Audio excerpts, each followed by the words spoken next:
আসসালামু আলাইকুম সুপ্রিয় দর্শক, আপনাদের সবাইকে সাদর আমন্ত্রণ জানাচ্ছি বাংলাদেশ টেলিভিশন চট্টগ্রাম থেকে আয়োজিত সাপ্তাহিক স্বাস্থ্য বিষয়ক অনুষ্ঠান সুস্থ দেহ সুস্থ মন দেখার জন্য।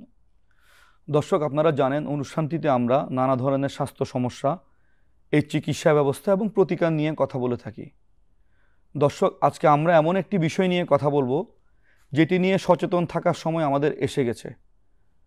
সুপ্রিয় দর্শক, আজকে আমাদের আলোচনার বিষয় ওবেসিটি বা স্থূলতা। এই বিষয়ে কথা বলার জন্য আজকে আমাদের মাঝে উপস্থিত আছেন doctor Mohammad Minhaj Uddin, assistant professor, department of medicine, IAHS, USTC। Doctor Minhaj, আপনাকে সাদর আমন্ত্রণ জানাচ্ছি আমাদের এই অনুষ্ঠানে। শুরুতে আমি আপনার কাছে জানতে চাই, ওবেসিটি বা স্থূলতা বলতে আসলে আমরা কি বুঝি? ওবেসিটি অথবা বাংলায় যেটা আমরা বলি স্থূলতা, স্থূলতা বলতে যেটা বোঝায় যে আমাদের শরীরে যদি অতিরিক্ত চর্বি জমে যায়, সেই কারণে আমাদের যে স্বাস্থ্যের যে একটা ঝুঁকি অথবা শারীরিক যে কার্যক্রম সেটার যে একটা ব্যাহত ঘটে, ওইটাকেই আমরা আসলে স্থূলতা বলি। আমরা আসলে কিভাবে বুঝবো যে একজন মানুষের ওবেসিটি আছে? স্থূলতা নির্ণয় করার জন্য আমরা একটা পদ্ধতি ব্যবহার করি, যেটাকে আমরা বলি হয় BMI, যেটার ফুল ফর্ম হচ্ছে বডি মাস ইন্ডেক্স, এবং এটা আমরা করি হচ্ছে ওজন এবং উচ্চতা, এটার মাধ্যমেই আমরা নির্ণয় করি। এবং এটা কিছু গ্রেডিং আছে, গ্রেড 1, 2, 3 এভাবে করে আমরা গ্রেডিং করি। তার মধ্যে হচ্ছে 24 থেকে 30-এর কম, এর মধ্যে যদি থাকে BMI, সেক্ষেত্রে এটাকে আমরা বলি অতিরিক্ত ওজন অথবা ওভারওয়েট। আর যদি 30 বা তার বেশি হয়, সেক্ষেত্রে আমরা তাকে স্থূলতা হিসেবে চিহ্নিত করতে পারি। আচ্ছা, বর্তমানে বাংলাদেশি স্থূলতার হার কিভাবে বাড়ছে? স্থূলতার হার অনেক বেশি বাড়ছে, বিশেষ করে আমাদের বিভিন্ন শ্রেণী, বিভিন্ন পেশার মানুষের জন্য এটা আসলে অনেক বেশি একটা খারাপ দিক। বিশেষ করে আমাদের যে খাদ্যাভ্যাস, সাথে হচ্ছে একটা শারীরিক যে আমাদের একটা কার্যক্ষমতা যে আছে, ওটা আমাদের কমে যাচ্ছে, আমাদের খেলাধুলার অভ্যাস কমে যাচ্ছে, ওগুলার কারণে আমাদের স্থূলতার হার বাড়ছে। এছাড়াও কি আর কোনো পয়েন্ট আছে যেসব কারণে স্থূলতা বেড়ে যেতে পারে? হ্যাঁ, আরও অনেক পয়েন্ট আছে। বিশেষ করে আমাদের মোবাইল আসার পর থেকে মোবাইল আসক্তি, টিভি আসক্তি অথবা কম্পিউটার ল্যাপটপের আসক্তি, ওগুলার ব্যাপারে আমরা আগে যে ছোটোবেলায় মাঠে খেলাধুলা করতাম, এখন খেলাধুলার মাঠই পাওয়া যায় না। তো সেই ক্ষেত্রে দেখা যায় কি, ওই মাঠের অভাবে যে খেলাধুলার যে একটা আগ্রহ ছেলেদের মধ্যে অথবা মেয়েদের মধ্যে, ওই আগ্রহটা কমে আসতেছে। তো সেই কারণে দেখা যাচ্ছে আমরা বাসায় বসেই টিভি অথবা মোবাইলেই আছি, ওই কারণে আমাদের কোনো শারীরিক আসলে কোনো ব্যবহার হচ্ছে না, ওই কারণে আমাদের স্থূলতা আসলে বাড়ছে। আচ্ছা, ওবেসিটি বা স্থূলতা এটা কি জেনেটিক্যালি আসতে পারে বা পারিবারিকভাবে একজন থেকে আরেকজনের কাছে কি এটা আসতে পারে কি না? হ্যাঁ, অবশ্যই আসতে পারে।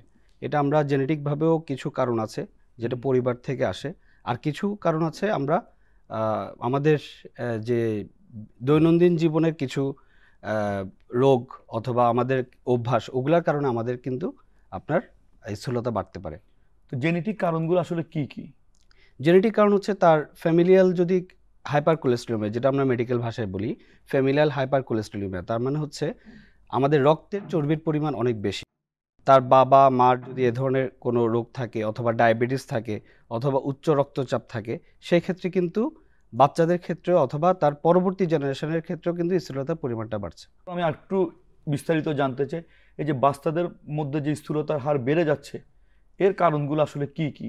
বাচ্চাদের স্থূলতার হার কারণ, এক নম্বর কারণ হচ্ছে আমাদের অভিভাবকদের যে আমাদের খাদ্যাভ্যাস, আমরা তাদেরকে বাইরে নিয়ে যাচ্ছি, ফাস্ট ফুড খাওয়াচ্ছি, এটা একটা বিষয়।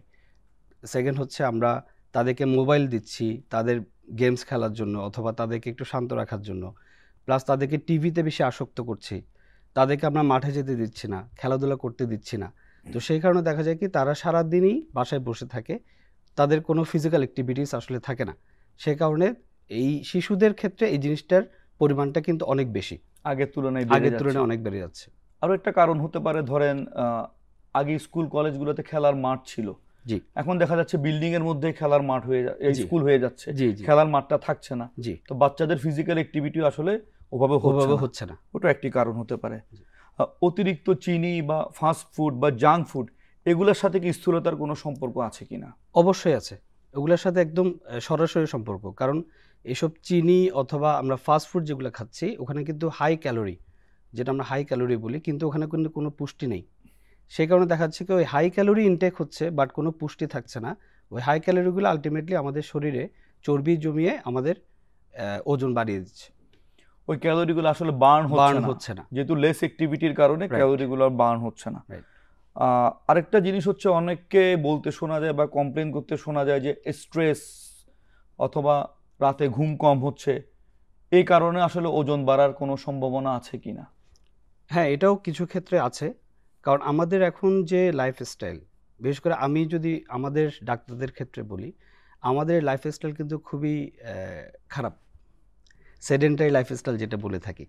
সেই ক্ষেত্রে আমাদের দেখা যায় কি, বিশেষ করে আমাদের মিড লেভেলের যারা ডক্টর, মেডিকেল অফিসার্স অথবা অন্যান্য যেসব ডক্টররা আছে, তাদের কিন্তু নাইট ডিউটি করতে হচ্ছে, ইভিনিং ডিউটি করতে হচ্ছে। তো তাদের একটা সবসময় একটা স্ট্রেসের মধ্যে থাকতে হয়, এবং নাইট ডিউটিতে দেখা যায় কি ম্যাক্সিমাম ক্ষেত্রে ঘুমানোর কোনো স্কোপ নেই। তো সেই ক্ষেত্রে কিন্তু আবার সকালে যে সে রেস্ট নেবে ওই স্কোপও কিন্তু তার নেই। আর আমাদের যখন স্লিপ সাইকেলটা আসলে চেঞ্জ হয়, আমাদের রাতের ঘুমটা বেশি দরকার, যেটা সাউন্ড স্লিপ, ওইটা যদি আমাদের চেঞ্জ হয়ে যায় আসলে তখন কিন্তু আমাদের শরীরের বিভিন্ন সমস্যা দেখা দেয়, এবং এর মধ্যে একটা হচ্ছে ওবেসিটি। তাহলে স্ট্রেসের ক্ষেত্রেও কি এটা? স্ট্রেসের ক্ষেত্রে এটাও সেম, কারণ স্ট্রেসের কারণে আমাদের কিছু আমরা ফিজিক্যালি কিন্তু অ্যাক্টিভ না।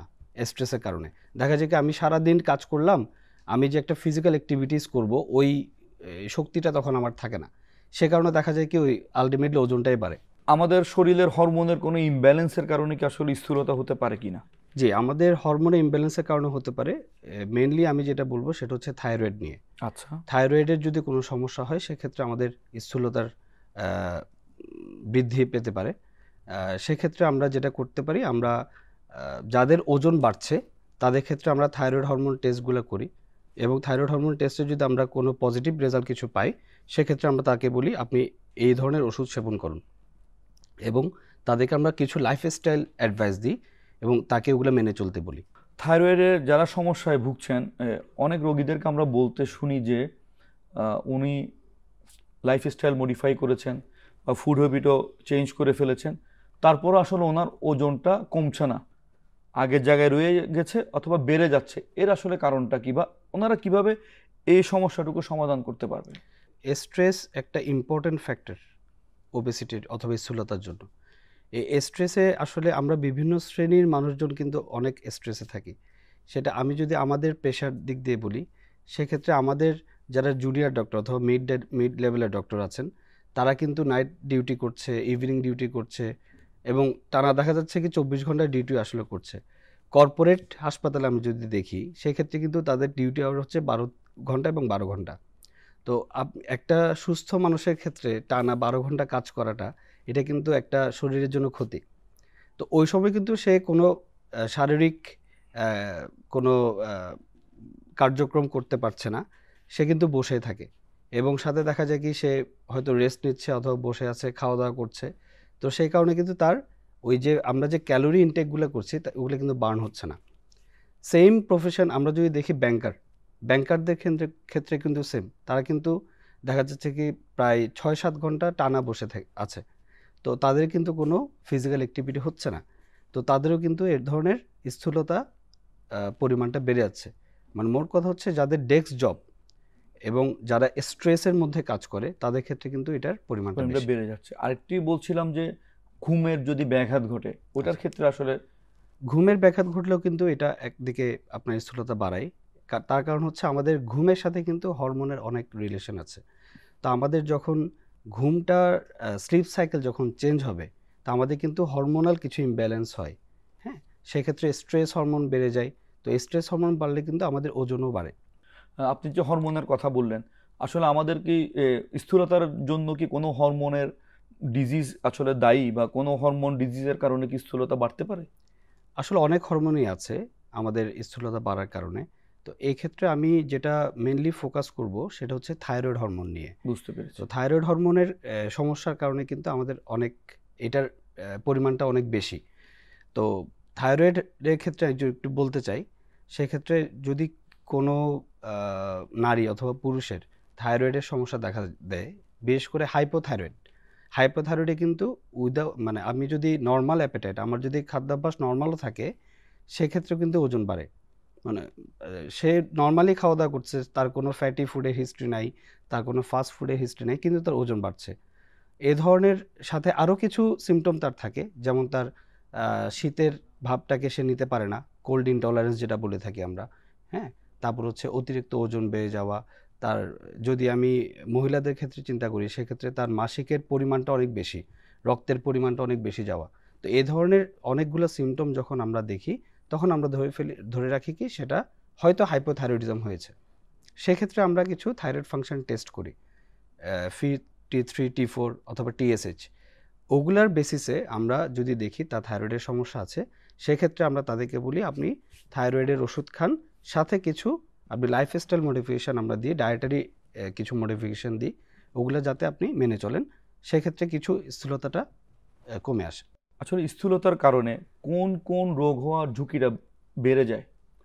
অনেকগুলো রোগ আছে আসলে। এটার আমরা যদি কমপ্লিকেশন চিন্তা করি, আমাদের দেশে সবচেয়ে বেশি এক হচ্ছে আমরা যদি বলি ডায়াবেটিস, সেকেন্ড হচ্ছে হাইপার টেনশন অথবা উচ্চ রক্তচাপ, থার্ড হচ্ছে রক্তে অতিরিক্ত চর্বি জমে যাওয়া, যেটাকে আমরা ডিসলিপিডিমিয়া বলে থাকি।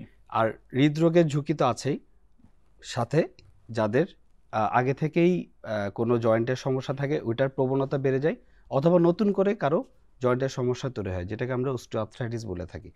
এগুলো কিন্তু মেইন কারণ, মেইন কমপ্লিকেশনস। তো সেই ক্ষেত্রে আমরা ওবেসিটিকে তো রাখবই, সাথে যে ডিজিজগুলা অথবা যে রোগগুলা তার তৈরি হচ্ছে নতুন করে, diabetes, pressure, hyper tension, dyslipidaemia, এগুলোর কিন্তু চিকিৎসা আমায় করতে হবে। আমরা কিন্তু ডায়াবেটিসের রোগীদেরকে বলি আপনি ডায়েট চার্ট মেনটেন করেন, আপনি হাঁটাচলা করেন, প্রতিদিন দৈনিক আপনাকে 30 থেকে 40 মিনিট হাঁটতে হবে যদি আপনার অন্য কোনো সমস্যা যদি না থাকে।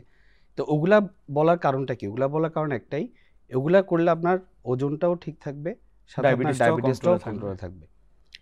সাথে আমি যদি এখন হাইপার টেনশনে একটু যাই, হাইপার টেনশনের ক্ষেত্রে কিন্তু আমরা বলি আপনি ওজনটা কমান, অনেকাংশে আপনার ব্লাড প্রেশারটা কন্ট্রোল থাকবে।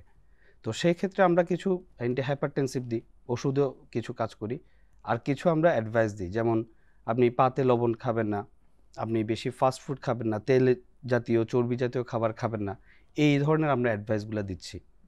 এগুলোর সাথে আবার যেমন ডায়াবেটিস যাদের বাড়তি অথবা যাদের প্রেশার আনকন্ট্রোল, তাদের কিন্তু এক ধরনের হৃদরোগের ঝুঁকিও থাকে। তো সেই ক্ষেত্রেও কিন্তু আমরা এই অ্যাডভাইসগুলো দিচ্ছি। মহিলাদেরকে আসলে কোনো ধরনের ওবেসিটির প্রবণতাটা কি বেশি? আমরা আসলে দেখতে পাই যে মহিলারা একটু বেশি সংখ্যক ওবেস বা স্থূল, এর কারণটা কি আসলে? যে হরমোনের সমস্যাগুলো আমি বলছিলাম, তার মধ্যে থাইরয়েড আছে, এটা কিন্তু মহিলাদের বেশি হয়। হ্যাঁ। আর আরও কিছু হরমোন আছে, এস্ট্রোজেন, প্রজেস্টেরন, ওগুলার যদি কোনো ইমব্যালেন্স হয়, প্রোলেকটিন, ওগুলার কারণে কিন্তু মহিলাদের একটা রোগ হয়, যেটাকে আমরা বলি হয় পিকস, পলিসিস্টিক ওভারিয়ান সিনড্রোম।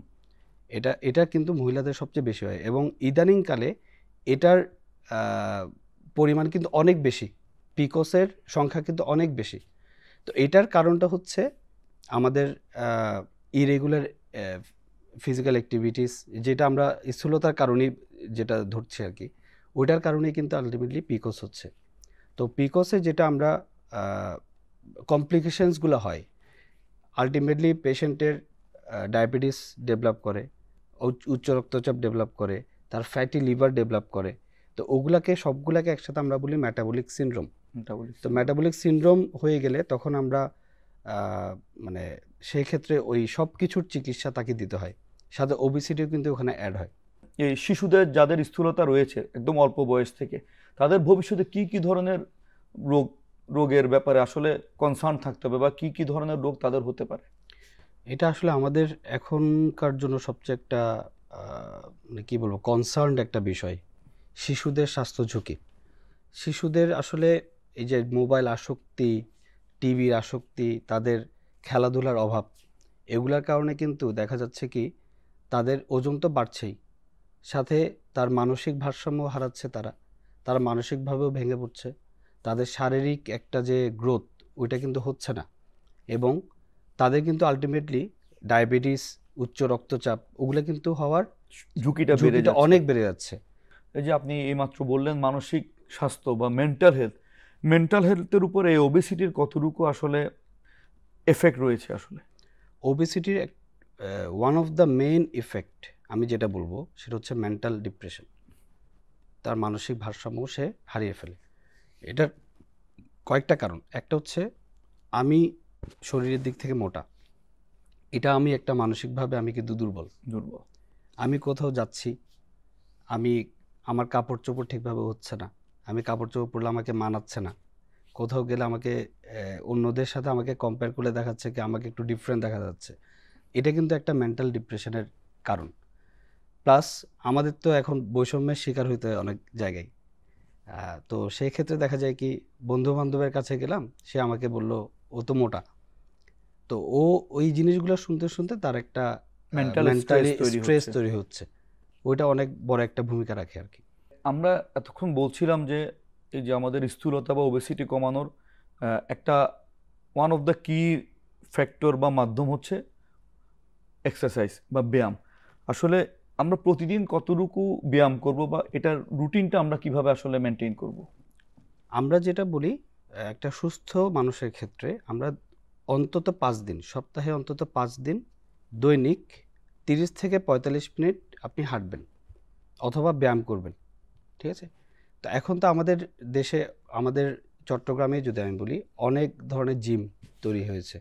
যদিও খেলাধুলার মাঠ নাই অথবা অনেকের সময় নেই, তো জিম তৈরি হয়েছে যেহেতু আমি বলবো আপনি জিমে গিয়ে অন্তত 1 ঘন্টা সময় দেন।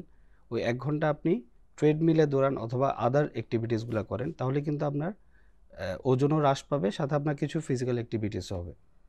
এটা যদি আপনি না পারেন সেক্ষেত্রে আপনি প্রতিদিন সকালে অফিসে যাওয়ার আগে অথবা অফিস থেকে আসার পর সন্ধ্যার পরে আপনি প্রতিদিন 30 থেকে 40 মিনিট করে আপনি হাঁটেন, এবং সাথে আপনি ফাস্ট ফুড, চিনি জাতীয় খাবার, আমরা যেটা বলি ভাত, আলু, শর্করা জাতীয় খাবার, কার্বোহাইড্রেট যেটা। কার্বোহাইড্রেট, ওগুলো আপনি একটু অ্যাভয়েড করেন। আপনি আমিষ জাতীয় খাবার বেশি খান, প্রোটিন বেশি খান, ডিম, দুধ, মাছ, মাংসগুলো বেশি খান, আপনি ফল ফ্রুট বেশি খান। তো এই খাদ্যাভ্যাস যদি সে চেঞ্জ করতে পারে, সাথে যদি তার শারীরিক যে কার্যক্রম ওগুলো যদি সে বাড়াতে পারে, তাহলে কিন্তু অনেকাংশে আমাদের স্থূলতাটা কমে আসবে।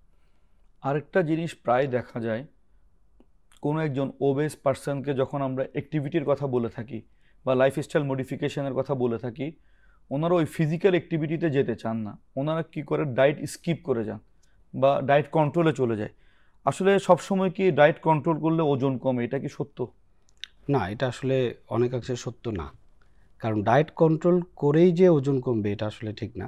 ডায়েট কন্ট্রোলের পাশাপাশি কিন্তু আমাকে ফিজিক্যাল অ্যাক্টিভিটিসগুলোও করতে হবে, না হয় কিন্তু ওই জিনিসটা কাজ করবে না।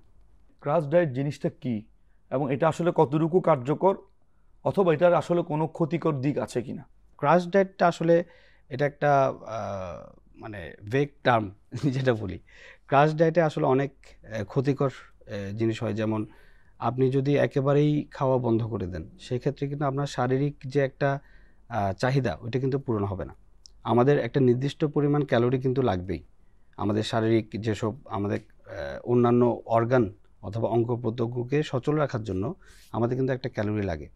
তো ওইটা যদি আমি আসলে পুরোপুরি ফুলফিল না করতে পারি, তাহলে কিন্তু আমার আলটিমেটলি কোনো লাভ হবে না। আমার হয়তো ওজন কমছে, বাট আলটিমেটলি দেখা যাবে কি সেটা অন্যদিকে ক্ষতি হচ্ছে, লং টার্মে গিয়ে এটা অন্যদিকে অন্যদিকে বেশি ক্ষতি হচ্ছে। কি কি ক্ষতিকর দিক আছে আসলে এটা? ক্ষতিগুলো হতে পারে আপনার এটা হার্টের উপর, একটা হৃদরোগের একটা ঝুঁকি কিন্তু এখানে বাড়তে পারে। আপনার কিডনির উপর ইফেক্ট কিন্তু আরও বেশি পড়ে। আপনার দেখা যায় কি সে কিডনি রোগে ভুগছে বেশি, সেই কারণে অনেক সময় ডায়ালাইসিসও লাগতে পারে। ওষুধ দিয়ে আসলে ওজন কমানোর এই কনসেপ্টটা আসলে কতটুকু নিরাপদ? ওষুধ দিয়ে আমরা ওজন কমাই, এটা যে একেবারে ভুল তা না। কিন্তু এর আগে আমরা চেষ্টা করি তার খাবারের অভ্যাস এবং তার ফিজিক্যাল অ্যাক্টিভিটি, এটা কিন্তু আমি বারবার বলছি যে খাদ্যাভ্যাস এবং তার ফিজিক্যাল অ্যাক্টিভিটিসগুলো কিন্তু আগে বাড়াতে হবে, তারপরে কিন্তু ওষুধ আমরা দিই। একেবারে যদি এখন একটা পেশেন্ট সে যদি খাবারের ডায়েট কন্ট্রোল করছে, তার এরপরে ওজন কমছে না, অথবা তার ফিজিক্যাল অ্যাক্টিভিটি করছে এরপরে ওজন কমছে না, সেক্ষেত্রে আমরা তাদেরকে কিছু ওষুধ দিই। এখানে ওষুধের মধ্যে কয়েকটা ফ্যালাসি আছে। যেমন আগে বলা হতো যে আমরা যে ডায়াবেটিসের জন্য ওষুধ দিয়ে থাকি মেটফর্মিন, হ্যাঁ। ওইটা কিন্তু আসলে কোনো ওয়েট লুজ করে না। হ্যাঁ, ওইটা খেলে যেটা হচ্ছে আমাদের কিছু ক্ষুধা মন্দা হয়, ওইটার কারণে খাওয়া দাওয়া একটু কমে, বাট ওজনটা কন্ট্রোলে রাখা যায়, বাট একেবারে যেই কমাবে তা না। স্থূলতার জন্য অনেক সময় দেখা যায় যে সার্জারির কথা বলে থাকে, যেটা বেরিয়েট্রিক সার্জারি নামে পরিচিত। এটা আসলে কখন প্রয়োজন হতে পারে, বা এটা আমরা কখন করব, বা এটা করলে আমাদের কি ক্ষতি হতে পারে, না করলে কি হতে পারে? বেরিয়েট্রিক সার্জারি আমরা তাদেরকেই করি যাদের ওষুধ দেওয়ার পরও কোনো আসলে কাজ হচ্ছে না, অথবা তাদের অন্য কোনো তার কমপ্লিকেশনস ডেভেলপ করছে, তার প্রবণতা হয়তো বেশি, সেক্ষেত্রে কিন্তু আমরা বেরিয়েট্রিক সার্জারিতে যাই। যেমন একটা রোগীর তার গল স্টোন অপারেশন হবে, তার কিন্তু ওজন অনেক বেশি, তার পিত্তথলি অপারেশন হবে, ওজন অনেক বেশি, কোনোভাবেই পিত্তথলি অপারেশন করা যাচ্ছে না। কারণ পিত্তথলি অপারেশন যদি আমি করি, অথবা যে কোনো অপারেশন যদি আমি করি, তাকে কিন্তু 2-3 দিন আমাদেরকে বেড রেস্ট দিতে হবে, যেটা ওর জন্য ক্ষতিকর। তো সেক্ষেত্রে দেখা যায় কি সার্জনরা অনেক সময় বলে যে আপনি আগে বেরিয়েট্রিক সার্জারিটা করে আসেন, তারপর আমরা অপারেশনের দিকে যাব। তো তখন কিন্তু এটা একটা ইন্ডিকেশন যে বেরিয়েট্রিক সার্জারির। আদারওয়াইজ খুব বেশি যে মানে ইনভেরিয়েবলি যে আমরা বেরিয়েট্রিক সার্জারির দিকে বলি যে আপনি অপারেশন করে ফেলেন ঠিক হয়ে যাবে, আসলে কিন্তু তা না। সার্জারি করার পরও কিন্তু আমাদের আলটিমেটলি দুইটা জিনিস মানতেই হবে, একটা হচ্ছে ডায়েটারি মডিফিকেশন, একটা হচ্ছে লাইফস্টাইল মডিফিকেশন। এই দুইটা আমাদেরকে অবশ্যই করতে হবে। আমরা আসলে অনুষ্ঠানের একেবারে শেষ পর্যায়ে চলে এসেছি। আপনি দর্শকদের উদ্দেশ্যে কিছু বলে দর্শকদেরকে দয়া করে বিদায় নিন। আসলে স্থূলতা একটা আমাদের এখনকার সময়ের জন্য সবচেয়ে গুরুত্বপূর্ণ একটা বিষয়, এবং এটা এমন একটা সিমটম অথবা সিনড্রোম যেটার কারণে আমাদের বিভিন্ন রোগে কিন্তু আমাদের পরিণত হতে হচ্ছে। যেমন উচ্চ রক্তচাপ, ডায়াবেটিস, শরীরে অতিরিক্ত চর্বি অথবা রক্তে অতিরিক্ত চর্বি জমে যাওয়া, হৃদরোগের ঝুঁকি বেড়ে যাওয়া, স্ট্রোকের ঝুঁকি বেড়ে যাওয়া, জয়েন্টের অথবা আর্থ্রাইটিসের সমস্যা তৈরি হওয়া। তো এইসবের ঝুঁকি যাতে না বাড়ে সেক্ষেত্রে আমাদের কিন্তু এটাকে প্রতিকার করতে হবে। তো সেই ক্ষেত্রে আমাদের যেটা করতে হচ্ছে, আমি অলরেডি বলে দিয়েছি অনেক কিছু। সেক্ষেত্রে আমাদের খাবারের অভ্যাস, আমরা কি কি খাবার খাবো, যে খাবারগুলো খেলে আমাদের ওজন বাড়বে না অথবা ওজন নিয়ন্ত্রণে থাকবে, সেই খাবারগুলো আমাদের খেতে হবে। যেমন আমরা শর্করা জাতীয় খাবার, যেটা কার্বোহাইড্রেট রিচ ফুড বলি আমরা, এগুলো আমাদেরকে অ্যাভয়েড করতে হবে। চিনি বা মিষ্টি জাতীয় খাবার আমাদেরকে অ্যাভয়েড করতে হবে। এবং সেই সাথে আমাদের যে ফিজিক্যাল অ্যাক্টিভিটি, আমাদের শারীরিক কার্যক্রম, ওগুলো কিন্তু আরও বাড়াতে হবে। আমাদের রেগুলার প্রতিদিন দৈনিক সপ্তাহে অন্তত 5 দিন 30 থেকে 40 মিনিট হাঁটাচলা অথবা ব্যায়াম করা, ওগুলো সব করতে হবে। এবং সাথে যদি এগুলাতেও কন্ট্রোল না হয়, সেক্ষেত্রে আমাদের কিছু ওষুধেও যেতে হবে। এবং যাদের হরমোনাল কিছু সমস্যা থাকে, সেক্ষেত্রে হরমোনের ওষুধও আমাদেরকে সেবন করতে হবে। ধন্যবাদ ডাক্তার মিনাজ, আমাদের মাঝে উপস্থিত থেকে আমাদেরকে মূল্যবান পরামর্শ এবং সময় দেওয়ার জন্য। প্রিয় দর্শক, এতক্ষণ আমরা শুনছিলাম ওবেসিটি বা স্থূলতা নিয়ে।